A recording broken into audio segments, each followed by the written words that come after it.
Hey guys, I've been watching some of Thunderfoot's latest videos, and I've also been watching a lot of his video responses and comments from his videos.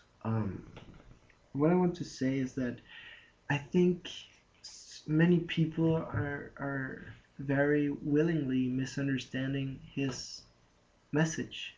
Um, the way I understand his message is that he is not opposing any certain people's way of thinking. um like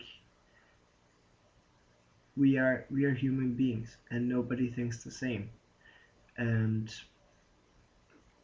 that's how it is. But what he is against is fundamentalism and extremism. This time it all went on extreme Islam.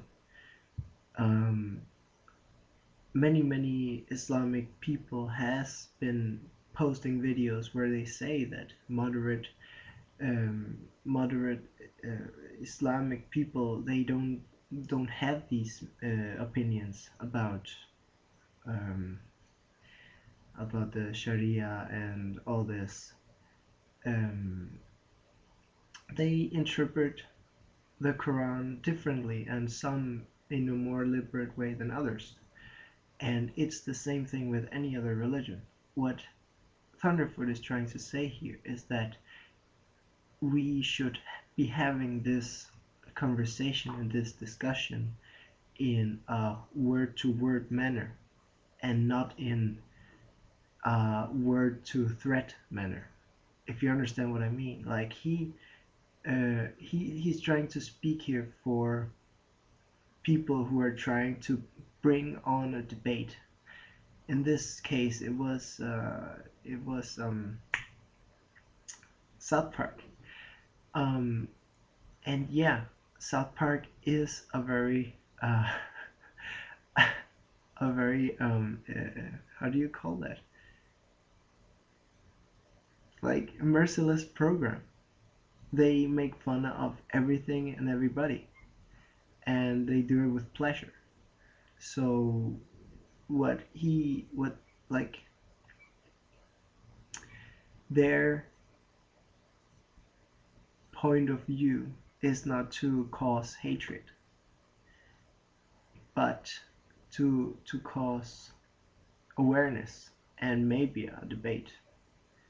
Um, and this gets responded with hatred, like Islamic organizations saying that, you know what, if you will do that, we're gonna kill you. And the same with Thunderfoot's video. After he makes this, then somebody answers him back that, hey, you know what, I don't want to threaten you or anything, but if you keep saying this shit, we will have to kill you, because it says on in our book. And that's what it's all about. Like, if you want to have a discussion in the year 2010, you do not say, hey, we're going to kill you, as an argument. You discuss on a rational basis. um I don't believe that anybody like can win anything by coming out with messages like that, like, hey, we're gonna kill you, we're gonna burn down your country, and we're gonna send you to the god you wished for. um so so yeah, maybe it was a strong message that Thunderfoot put out there, but it is just a mirror to the message that some Islamic fundamentalists, Christian fundamentalists, they also put out there. And that's my whole understanding of it. The second thing is about the Muhammed drawings from Denmark. And what I want to say to that is that it's very easy to interpret those protest videos made from that time when they were protesting at that embassy that they burned down and everything. The thing you have to know is that many,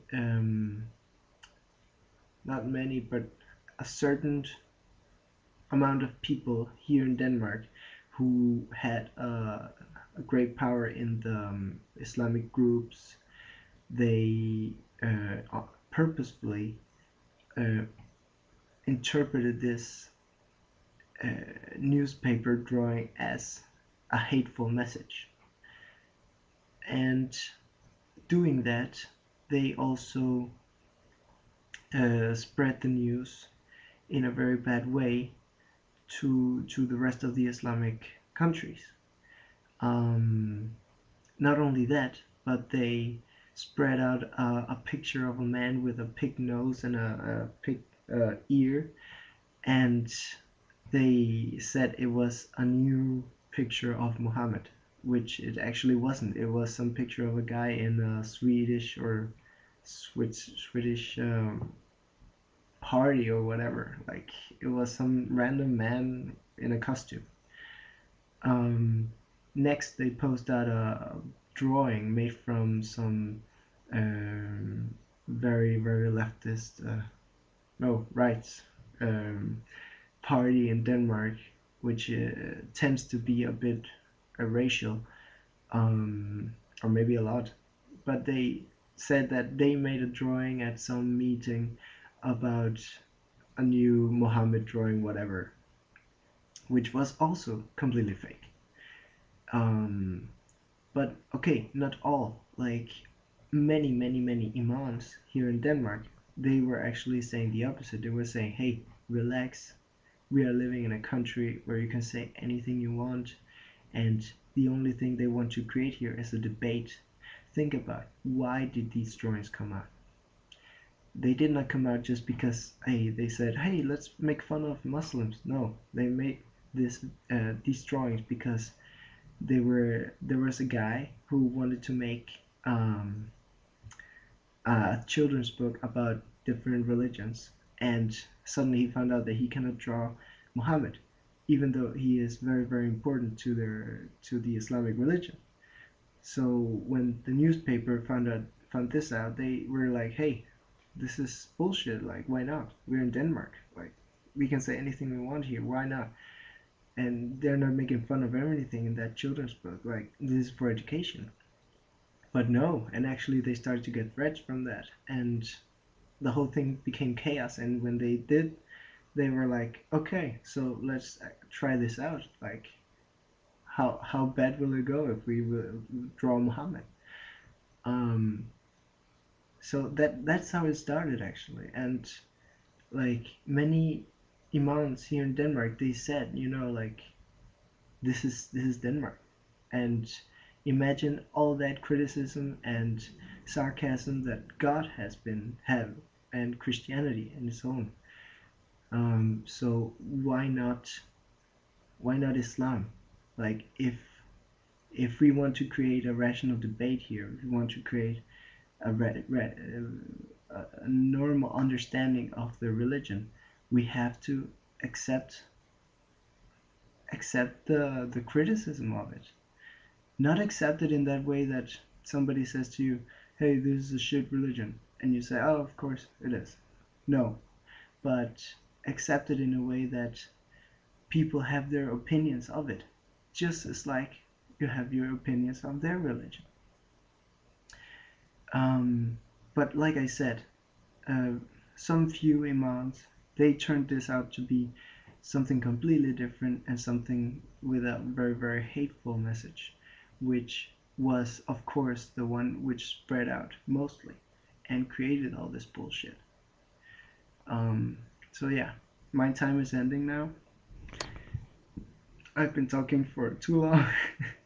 But yeah, like I hope that people, they think one more time about actually what has been saying here, and like the meaning of it, because I think that it's very easy to just misinterpret everything and just tend to go for the worst.